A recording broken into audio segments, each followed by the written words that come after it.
Thank you so much for that beautiful song. And that's what we're here to do, is reveal that inner splendor.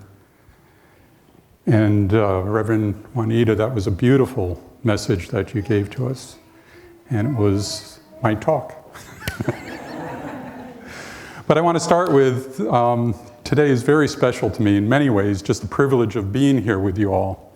And these beautiful flowers, and we'll figure out what to do with them. But Reverend Kath is in Prescott, Arizona. She is doing the same thing there that I'm doing here. She's the interim for that group. And so today is also our 28th wedding anniversary. So thank you. So we're planning tomorrow afternoon of having a secret rendezvous in baggage claim in Seattle. And our son is going to pick us up, and we'll have a nice family dinner tomorrow night. And I also made special arrangements for a fancy dinner next Saturday night at a nice restaurant overlooking Elliott Bay in Seattle. So there you have it.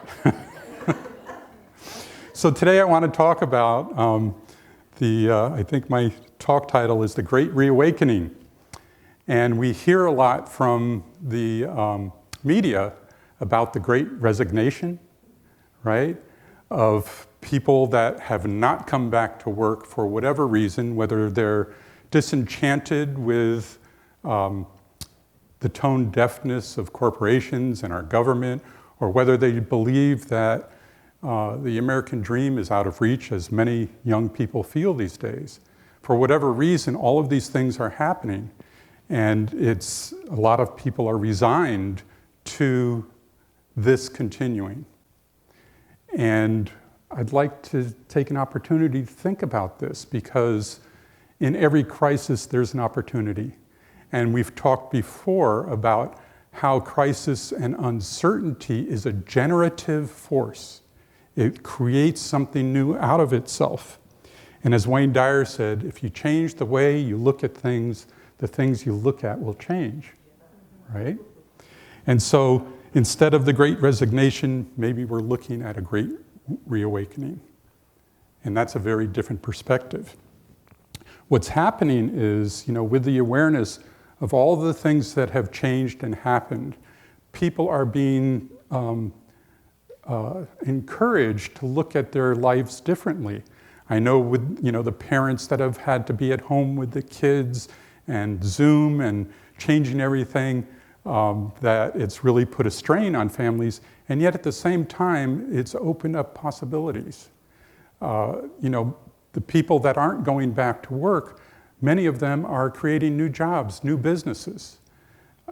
Churches have been forced to do Zoom meetings and having virtual meetings or hybrids. And the funny thing has happened is that in many cases, their faith has been increased, especially as the pressure of the pandemic has loosened and people are coming back together and their faith is being renewed because they get to see one another, and it's a much different feeling to experience. So despite all the noise, I believe that the human spirit is indeed reawakening to its spiritual magnificence. Here we are, right here, reawakening to that. And it's especially important as we look at this Easter season, this spring season, and this Easter day. As Reverend Juanita mentioned, historically, Easter arose from thousands of years of tradition of hope and gratitude for the emergence of new life, because they didn't know that the sun would come back, that the earth would be warmed up, that they could replant, right? And that new life was being born, the lambs were being born. All of this was exciting to renew their hope that things were different. And that's where we get the idea of the fertility of the rabbit and the eggs and the flowers and all of that stuff. Now, the writers of the New Testament, they took all of that and added in the passion of the Christ, and the Jews took Passover, and all of the religious traditions piggybacked on this pagan ritual, and we still have it today. And so it's important, at least to me, to understand that history, to look back at a common thread of the challenges and pain and darkness of the human experience can be transformed by different way of thinking. That's the evolution of consciousness. And that's what gets me so excited about being able to deliver this message today. And there's so much to say about it. I want to try and stay on my notes because I could talk for a long time. And I think too often this message, the context of this message is lost in some ways. John Dominic Crossan, anyone know who he is? One of the most preeminent Bible scholars of our time, said this: "My point, once again, is not that those ancient people told literal stories, and we are now smart enough to take them symbolically, but they told them symbolically, and we are now dumb enough to take them literally." Not my words, the Bible scholar.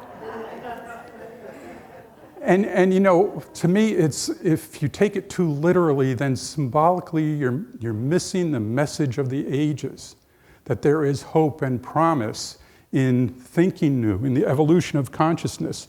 You know, you even look at the Passion of Christ and all of that. The disciples were really excited by Jesus coming to Jerusalem. And yet they saw what was happening, that he was being persecuted, and all of that trauma that happened. And they denied him, they betrayed him, and all of that. And you think about the parallels with what happens with us when we get into this place of darkness. We feel betrayed, we feel like no one supports us, and yet when Christ resurrected, the Anointed One resurrected, their faith was renewed. And they did whatever they could. They innovated their approach to teaching Christianity. They didn't have Zoom back then. So they got together in secret groups with the brand of the fish symbol so that other people could recognize that and recognize this is a safe place where we can study and learn what this was really about. They didn't have the internet, but they had Roman roads.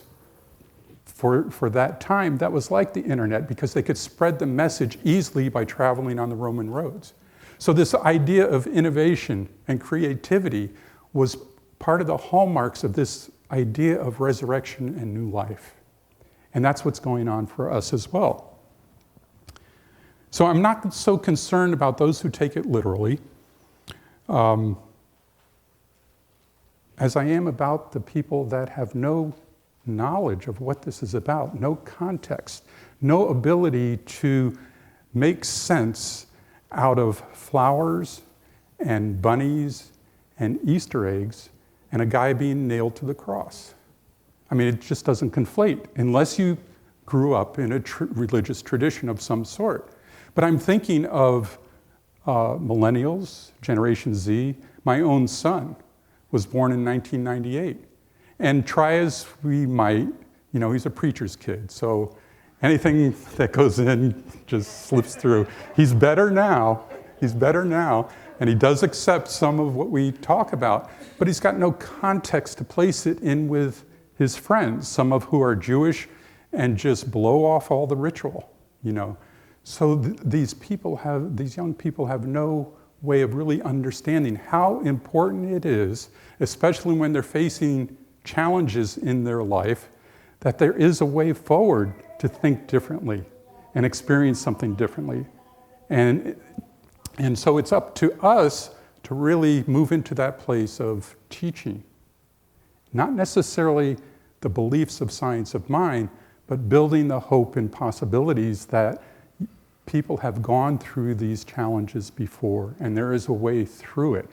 And for me, that's the most important message of this experience. And they may feel the stirrings of that inner life, but have no way of knowing how to access it and use that power, if they even understand that there is a power for good in the universe that we can use to change our life. Does that make sense?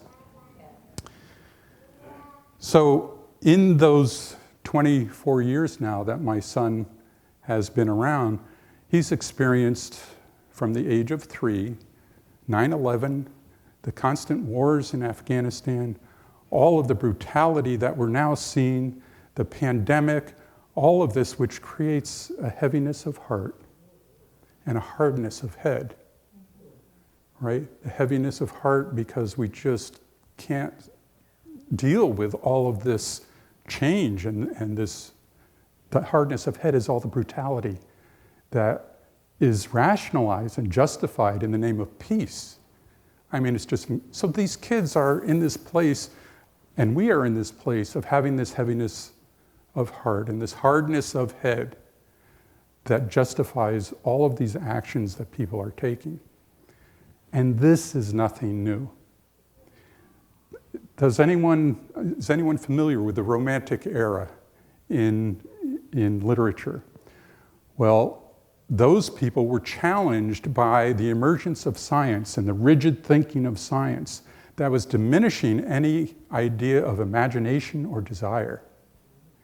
And William Blake, who was a 18th century mystic, as far as I'm concerned, called this hardness of head the mind-forged manacles that depressed imagination and desire. Ernest Holmes says this about that: we all have the ability to transcend previous experiences and rise triumphant above them, but we shall never triumph over them while we persist in going through old mental reactions. All those mind-forged manacles, until we can give them up, we can't transcend much of anything. So what is the context then to understand these symbols on our spiritual journey? Well, as I mentioned last week, the William James quote, "Metaphysics is an unusually persistent and stubborn attempt to think straight." So you're in the right place, right? And it requires, perhaps more than ever, intense courage to really look at that. A willingness to cultivate a consciousness, a conscious awareness of our divine nature, as Reverend Juanita was saying in her Holmes quotes, this divine nature to reveal and release our imprisoned splendor. Ralph Waldo Emerson wrote this: God will not have his work made manifest by cowards. Always, always, always do what you are afraid to do. Do the thing that you fear, and the death of fear is certain. Yeah.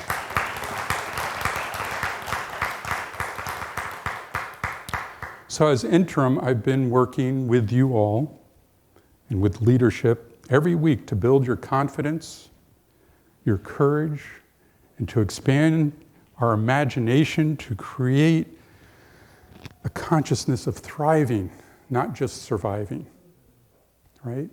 And that requires all of us to move into that place. We're creating a context of safety, of trust, of gratitude, and of extraordinary respect. And I'm tempted to call this a chrysalis. Does everyone know what a chrysalis is? It's that thing that when caterpillars mature, they form the chrysalis, and they stay in there a while, and then they emerge as butterflies. But do you know what's actually happening inside the chrysalis? When it forms the chrysalis, the cells that held together the structure of the caterpillar liquefy. And then something remarkable happens. New cells are formed. And these cells are called imaginal cells. Isn't that great? imaginal selves. And by the implicit order of things, the natural order of things, these imaginal cells imagine themselves being wings and eyes and legs and body, and they migrate to the right position inside the chrysalis. And then, when they want to break out of the chrysalis, you can't help them. They need the struggle to come out. And then they begin to pump their wings, and the wings fill up, and then they can fly. So I'd like to think of this community gathering together as a chrysalis. And our job is to break these mind-forged manacles of stinking thinking, right? Of rigid thinking, of worn-out paradigms, of things that really don't serve us and put us in the way of simply loving one another. So in this place, while these things are being dissolved, they rearrange, right? We're rearranging a different paradigm of how we can be together to create a more authentic, inspired, better equipped to deal with all the challenges of life, and to emerge being able to be that with other people and inspire them to do the same. Now, unfortunately, this doesn't happen overnight. We can't just take a class or read a book and get it. It requires practice. And Ernest Holmes wrote that the science of mind is a teaching and a practice.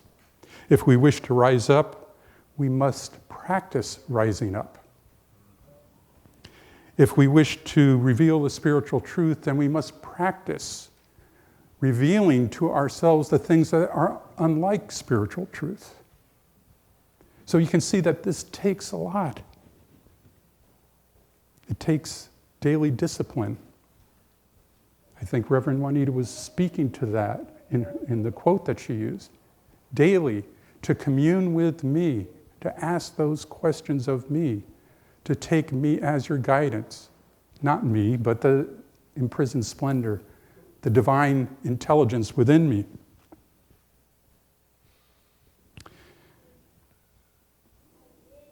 The obstacle is race consciousness. And what I mean by race consciousness is the totality of human experience. You know, our ancestors didn't even know whether the sun would come up again. And look how far we've come. In some ways, symbolically, we haven't evolved that much. But we are making progress. But this is what we're dealing with.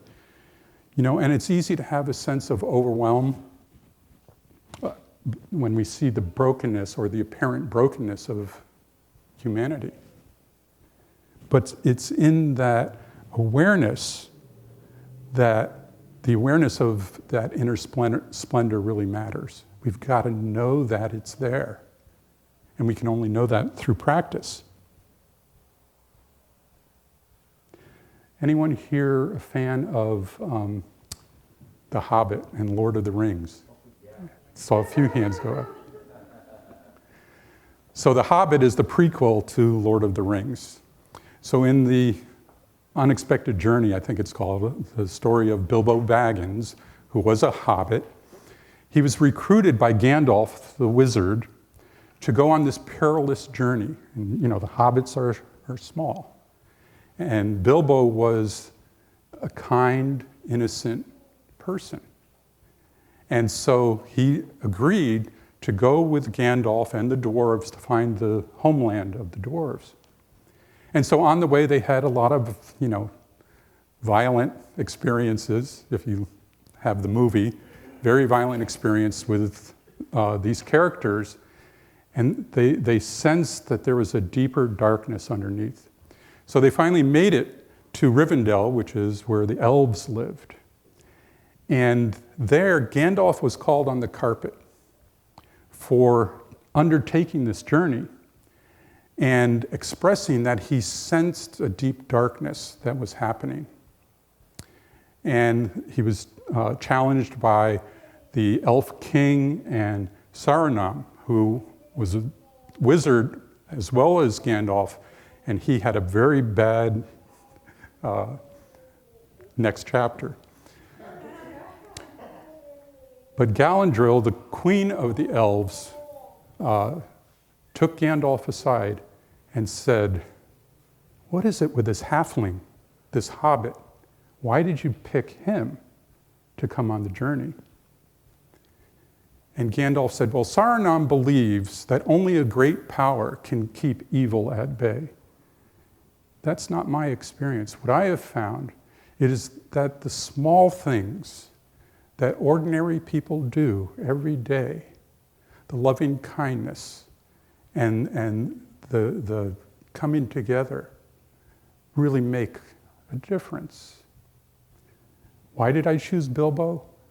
I don't know, except that I'm very afraid, and he gives me courage. I love that. The smallest of us that practice loving kindness are the things that transform the world. That's what we're here to do. When we give full attention to our soul's desire for self-expression, connection, and community flourish. That's what we're here for, connection and community. So I'm going to close with a flower celebration. That's what these flowers are for. So I'm going to ask you all to just take a big deep breath and relax. All month long, we've been talking about creativity and accessing our inner splendor. We have flowers that represent that inner splendor. I love the quote by Matthew who says, "Consider the lilies, the roses of the field. They neither toil nor spin. Yet, I tell you how much more they are arrayed than Solomon in all of his glory." If this is how God clothes the grasses of the field, which are here today and then tossed into the fire, how much more you will be taken care of. You will be clothed, O ye of little faith. This beautiful morning carries with it the collective consciousness and dreams of our ancestors, expressed in this symbology of all the rituals of the Greeks and the pagans and the Jews and the Muslims and anyone else we've left out. Symbolically, they represent this understanding of our true nature, of that deep spirituality that is seeking to be released. So I ask you to relax and reflect on this sacred moment. And in your mind's eye, roll away the stone of your imprisoned self. And consider what is in there that wants to be resurrected. Some desire, some intention, something that has never existed before for you. And think about what that is. Take a big deep breath, and if you feel comfortable, close your eyes. And think about that. Dream of something that you just want to bring to life.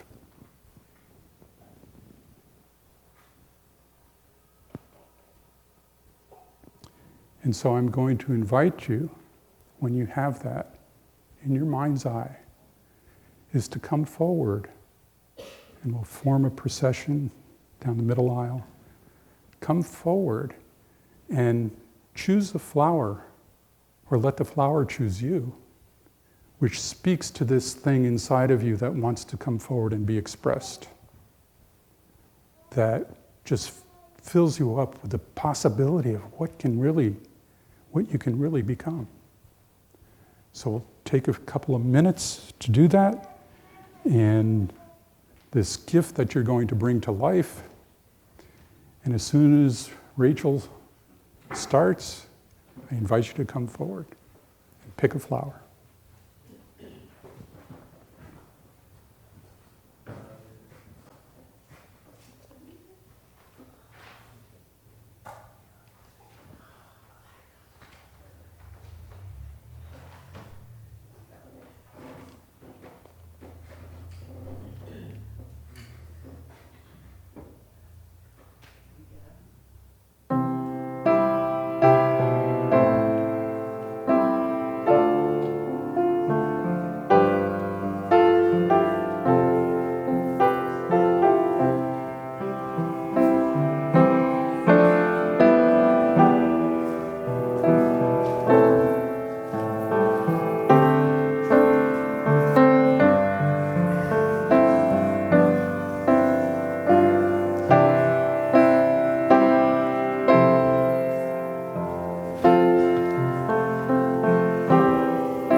Glad you're here, Susan. Happy Easter.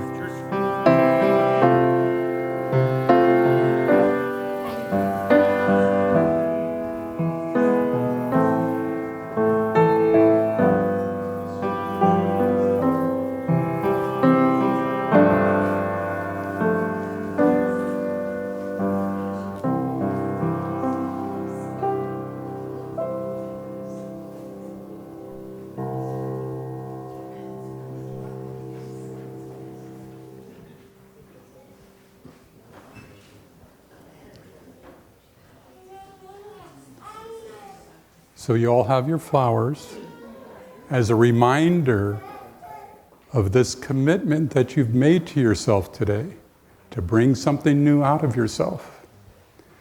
Now, what happens with flowers? They eventually will wilt. So this is a caution to don't let that wilt inside of you.